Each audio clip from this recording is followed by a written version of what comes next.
Hepinize selamlar, kanalıma hoş geldiniz. Kanalımın ilk iRacing videosunda Mercedes W12'yi inceleyeceğiz. Spa pistindeyiz.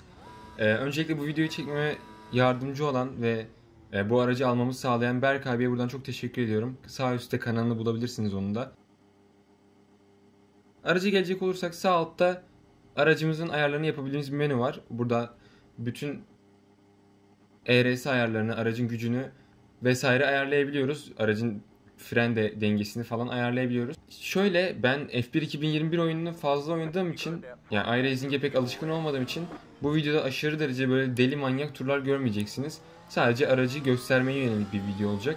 Yani aracın özelliklerini anlatacağım ve bu kadar. Çünkü aşırı derecede gelişmiş bir insan değilim iRacing'de. Çok saatim de yok. F1'e zaman ayırmaktan dolayı farklı simülasyon oyunlarını deneyemiyorum. Bu arada piste çıktık. Efsanevi Spa pistinde Mercedes W12'deyiz. Bir simülasyon oyununda bu aracı kullanmak bu arada çok keyifli. Öncelikle onu da belirteyim. Thrustmaster direksiyonla oyunun güzel FFPC ile birleşince gerçekten çok keyifli oluyor sürmesi. Körlere saldırmak falan çok keyifli. Tabi arada hata yaparsanız da kendinizi duvarda bulabiliyorsunuz. Özellikle frenlemeye dikkat etmeniz gerekiyor derken ve ben o fren hatasını yaptım burada. Bunu da göstermek istedim açıkçası. Hatayı kaldırmak istemedim. Çünkü böyle hatalar yapabiliyorsunuz cidden. Herhangi bir şekilde lastik kitlemenin kurtuluşu yok. Kendinizi duvarda bulmanız olası. Onun dışında pistle ilgili söyleyeceklerim, F1 2021'e göre özellikle hani karşılaştırmam da gerekirse her körbü kullanabiliyorsunuz neredeyse, olabildiğince güvenerek. F1'de ise tam tersi. Pistteyken körblerden kaçmanız gerekiyor.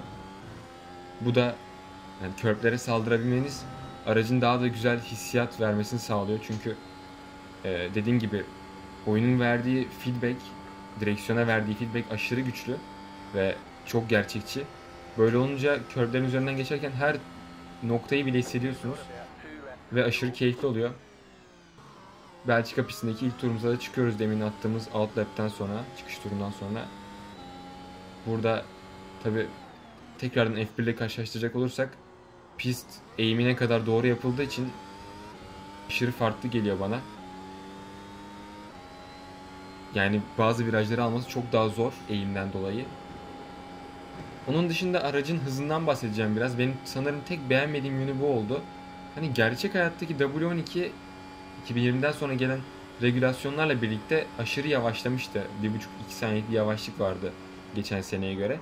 Ancak oyunda ya da simülasyonda böyle bir değişim göremedim. Bu arada burada bayağı önden kaydık geç fren yapınca. Böyle bir değişim göremedim. Hani araçlar normalde yavaşlamıştı ancak 2020'den bile hızlı bir araç var şu an. Hani iRacing'den benim tek beklentim oyunun gerçek hayattan hızlı olmamasıydı.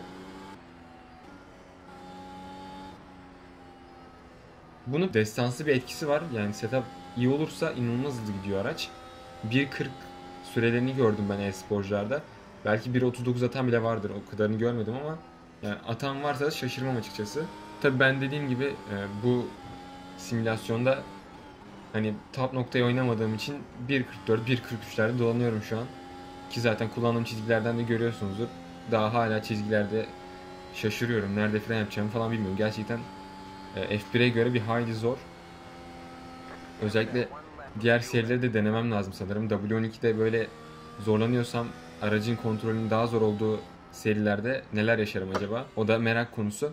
Bu arada tekrardan tura çıkıyoruz. Çünkü deminki turumuzda çok kaymıştık. Ve attığımız tur bir hali kötüydü. Burada dışarıdan alıp içe doğru arabamızı atıyoruz ki daha iyi bir çıkış yakalayabilelim. Ancak pek becerebildik gibi durmuyor.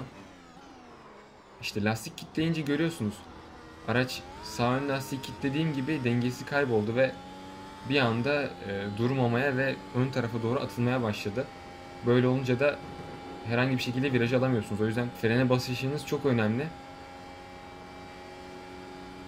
Bunu unutmamak lazım. F1'den farklı olarak front brake bias ayarı 56'da oynuyoruz şu an. Böyle olunca frenlerimiz çok daha farklı F1'e göre.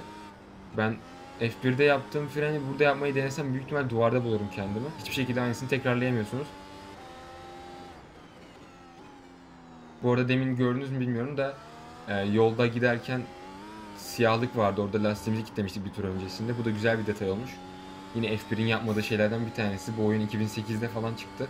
Hani 2021 yılında çıkan Codemasters F1'e bunları yapmıyor maalesef. Tekrardan turu bırakıyoruz bu arada. Yavaş bir tura geçiyoruz. Hem pisti görmüş oluruz, pistteki detayları. Çünkü neredeyse birebir aynı gerçek hayatla. Tabi biraz daha fazla kör kullanabiliyoruz, o ayrı bir mesele ama neredeyse aynı. Bu arada yakın zamanda F1 ile karşılaştırma olarak bir tur atmayı düşünüyorum. Tabi 1.42'lere falan inersem daha da güzel olacaktır. Yani F1 ile olan arayı kapatmam lazım. Çünkü şu an attığım 1.43, 1.44 turlarla karşılaştırma yapmam çok doğru olmaz. İnanılmaz hız farkı olur çünkü. Böyle bir planım var. Ve tekrardan tura başlıyoruz. Bu arada sanırım araç özelleştirilebilir. Halo'nun önünde bir mavi çizgi var. Onu ben ayarlamadım. Oyun kendisi vermiş ama ayarlayabiliyoruz sanırım. Ben kırmızı falan yapan gördüm arabayı. Böyle değişik tasarımlar uygulayabiliyoruz. Bu da garip olmuş. Bu arada tura başlamadan önce sanırım bir turluk yakıtımız vardı. Bakalım yakıtımız bitecek mi acaba?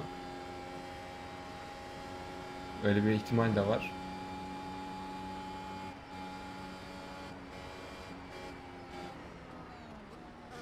Spa gibi büyüleyici bir pistte sürmek de inanılmaz keyifli. Bu arada galiba yakıtımız bitti. Ve burada aracın verdiği tepkiler çok garip. Gerçekten araba boşa atıyordu kendini. Ve burada iRacing'deki Jeff diyelim. F1'deki Jeff gibi. iRacing'deki Jeff'ten bize bir mesaj geldi. Yakıtımız bitti diye ve araba böyle bir sinyal verdi. Gerçekten bu da çok gerçekçi olmuş. Bu videoda olduğunca gerçekçi lafını kullandım ama. Tekrardan turdayız. Burada büyük bir hata yaptım yine. Dışarı taştım ve direksiyonu fazla çevirerek kurtarmak zorunda kaldım aracı. Aracın verdiği hissiyat bu anlarda o kadar güzel ki kesinlikle oynayıp bakmanız lazım. Burada bir hata daha yaptık. Aracı duvara çarpmaktan son anda kurtarıyoruz. Bu videoda olabildiğince spin gördünüz, farkındayım ama yapacak bir şey yok. Hani hatalarını da koymam lazım ki aracın kullanımının o kadar kolay olmadığını görmenizi istiyorum. Çünkü F1'den geçen birisi için çok kolay değil. Burada fena bir çıkış yakalamadık gibi. Daha iyi olabilir tabi. En hızlı turumu attığım ilk sektörü hiçbir şekilde yakalayamadım daha. O da garip bir şey. Sürekli binde 10, binde 8 falan kaybediyorum bir şekilde. Yani sürekli bir artı gap var. Hiçbir şekilde eksiye getiremedim. Bir süre denemem lazım sanırım. Tabi setup işini de çözmemiz lazım. Çünkü setuplar farklı ve çok fazla ayar var. Şu an ben oyunun verdiği setupla oynuyorum. O yüzden zaten bir ekstra yavaşlığım var. Hani birinden setup alıp oynasam çok daha güzel olur büyük ihtimalle. Bazı virajlarda çünkü lastik kitlemeden dönemiyorum. Özellikle bu arka arkaya gelen virajlarda çok zorlanıyorsunuz setup olmazsa ve yine dışarı taşıp 1x aldık. Ancak turumuz fena değil gibi şu an, yine geliştiriyoruz. Puhon virajındayız. Bu viraj oldukça zor F1 2021 oyunda. Burada geçmesi çok daha keyifli olmuş. Bayağı zevk aldım oynarken. Bu virajlarda sanırım köprüleri fazla alıyorum. Tekrardan bir e-sporcuların turlarını izlemem lazım. Nasıl aldıklarına dair. Ama onun dışında bu tur atarken gerçekten keyif aldığımı hatırlıyorum. Yavaştan turun sonuna doğru geliyoruz. Sanırım geliştireceğiz gibi, eğer son virajda büyük bir hata yapmazsak. Burasını almak gerçekten zor bence. Çıkışta kaybetmeniz kolay çünkü araç fazla güçlü olduğu için arkayı salabiliyor. Burada biraz ben kaybettim ama 0.4 saniye kadar geliştirdik turumuzu. Biraz da bakalım araç kaza yapınca nasıl tepki veriyor. Birkaç tane gördük ama bakalım dışarıdan nasıl gözüküyor acaba araç kaza yapınca. Şurada bir duvara vuralım ve süspansiyonları bırakalım. Bakalım dışarıdan nasıl gözüküyor araç kaza yaptıktan sonra. TV1 modunu aldık ve bakalım süspansiyonlarımız ne hale gelmiş. Diyelim safety car arkasında aracımızı yanlışlıkla kaydırdık ve hem ön kanadın paramparça olduğunu hem de süspansiyonların paramparça olduğunu görüyorsunuz. Gerçekten bu da çok gerçekçi olmuş. F1'e nazaran yine. Bir de Brake Magic dediğimiz muhabbeti göstermek istiyorum size. Azerbaycan'da Hamilton dışarı uçmuştu bu butonu açık unuttuğu için. Bir tür fren ve lastik ısıtma sistemi sanırım. ve o açık kalırsa böyle bir dönüş yakalayabiliyorsunuz.